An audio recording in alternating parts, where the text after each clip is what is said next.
Following Jesus isn't always easy, but it's not complicated. This is Simple Faith in 5.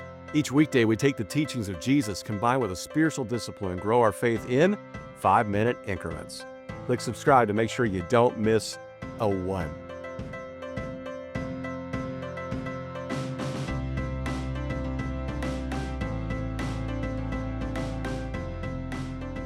Let's talk about this. What we believe about the future shapes how we live today. Deadlines change priorities. Appointments change behavior. And a coming event reshapes how we prepare. The future always reaches back and touches the present. Well, the reality is from the earliest days, Christians believed Jesus would return. This wasn't speculation, it was promised. Jesus didn't give his followers a date, but he did give them hope. Now, I love how many of us go down rabbit trails and YouTube videos and conspiracy theories about how we believe we know the date when Jesus will return. And if you study church history, you realize this is not a new phenomenon. People have been doing this ever since Jesus left. In fact, Paul thought that Jesus would return in his lifetime.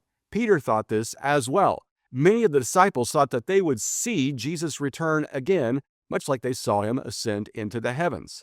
But obviously, it's been a little bit longer than that.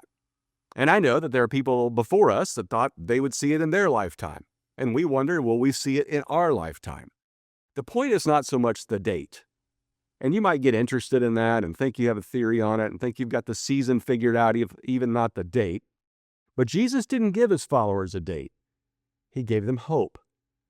For the early church, many of whom faced persecution, this belief wasn't about escaping the world. It was about enduring faithfully within it. We believe, and they believe, that Jesus would one day return, and even if we perish before he does, we believed that our history was going somewhere.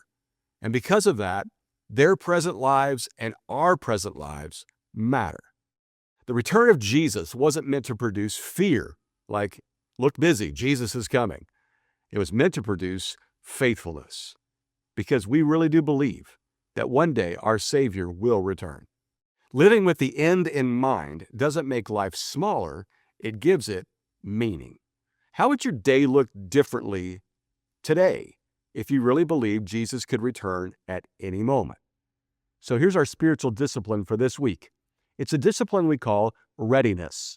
It's where we simply take a few moments every day to practice, if Jesus returned today, how would I want to be found living? Maybe it will help you say no to some things. Maybe it will help you say yes to some things. Maybe it will help you remember the smile of God upon you when you are about his work. Let that question gently shape your priorities. Take a couple moments today to just practice a posture of readiness. Am I ready for the Lord's return? Well, thanks for joining us today.